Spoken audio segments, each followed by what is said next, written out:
Can I ask you a serious question? Where are you? In front of a computer screen? In a body? In your home? In a city? On a planet? Are you in love? In pain? What is all this stuff that you see and you feel? What's it for? Where are you? And why are you there? If you really think about it, it's pretty clear that the answer to those questions holds the answer to every other possible question. And the only thing preventing us from getting the answer is the way we perceive reality. Because if we could see it for what it really is, then we would know for sure where we came from, what we are, where we're going, and why everything happens. So what is it about the way that we perceive that stops us from knowing? What's keeping us in the dark? Okay, let's start out here. This is the whole of reality. What we think of as other dimensions, non-material potential. Everything that's hidden from us, our future. What we want to feel but can't. What we want to know but don't know yet. For some reason, we have no sense of this. So to us it's as though it doesn't exist at all. And what is all of this? Unlimited pleasure, unbounded existence, complete perception, and connection with the force that builds and guides the material universe, where we are. This is us, a closed box with 5 little openings to what surrounds us. And even though we have these 5 senses to tell us what's real and to guide us, none of them works in a way capable of sensing anything that's out here for what it actually is. The problem is, this is where we all really live. Yet we only experience what you find in there. And what you find in there is limited perception, isolation, fleeting pleasures, and all kinds of problems that cause suffering. Why don't we experience what's out here? Instead of what's in here? When something from the total of reality comes calling, we think we know what it is. But we never get the thing itself. It never actually enters the box, because the senses aren't really openings. What's outside the box hits some kind of resistance, a screen, a barrier, like an eardrum, or a retina, a taste bud, or a nerve that interprets what's outside, and then gives it an identity and a meaning, according to the effect that this unknown thing might have on the box. But the interpretation that the sensor gives us is entirely limited to the way it's programmed. The program doesn't tell us what the outer objective reality actually is. It reduces it, turning it into something else according to its rules.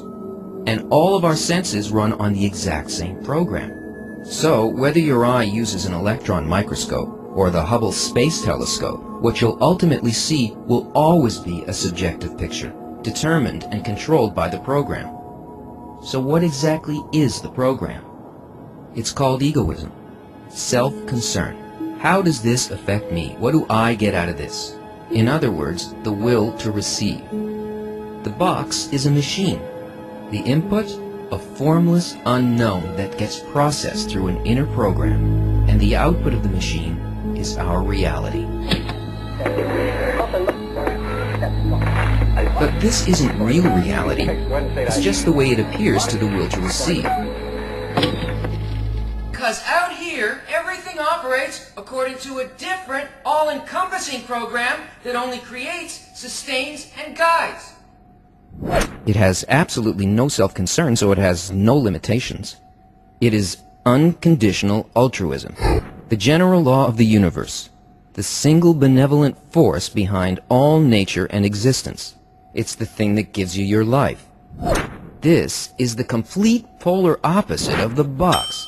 It's like comparing the Big Bang to a black hole. It is so unlike the reason behind everything we feel, want, and do, that as long as we measure life through the 5 senses and the will to receive, we will never know our true nature, the nature of reality, or the purpose of our lives. The end. You don't really think that this is the end, do you? Because that would mean that life was designed to be cruel and senseless. And even though it sometimes feels that way, like right now, there's a point inside you that's sure that there's a way out of this narrow existence. And there is. But it all depends on how you desire. When the need to get out of the box finally becomes strong enough, a different kind of desire appears as a tiny point in your consciousness. And the only thing that it wants is to be directly connected with the program outside of the box.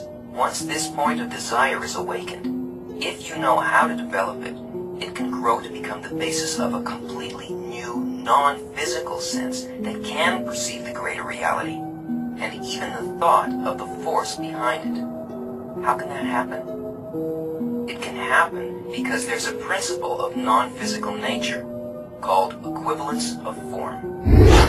In the physical world, you can take two things that are very different in form and quality, and you can put them near each other in space and say they're close.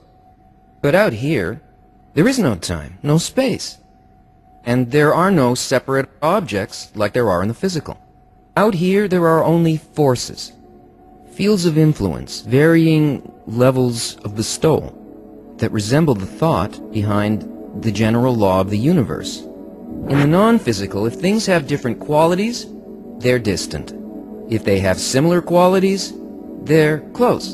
But if they have exactly the same quality, feeling, and purpose, then they are in fact the same thing.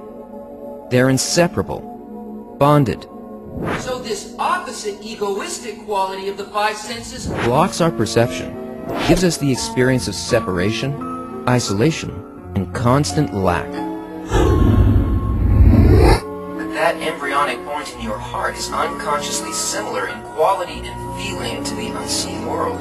It's intimately connected and interwoven with it. And the stronger your desire to transform your inner program to be like the outer one, the closer it brings you to know and enter it, and to see that everything in your life, every desire, every joy, every disappointment, is really the general law of the universe guiding reality to develop and awaken you to consciously come into balance with it, so that you can receive what it most wants to give you.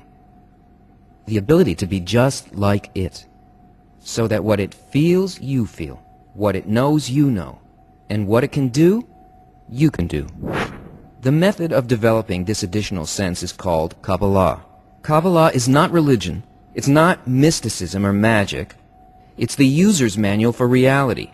It's a map of our sensations and feelings. It explains how our inner and outer worlds are constructed and why. It's a science so fundamental that it can only be called wisdom. Kabbalah has been passed down through an unbroken chain from teacher to student over thousands of years, kept hidden until the time when humanity would reach the stage in its development where it could properly understand and use it. That time is now. The Ari Institute is a non-profit organization making authentic Kabbalah available to anyone who needs it, regardless of religion, nationality, age, or gender. If that point in your heart really wants to know more, here are the links. The end.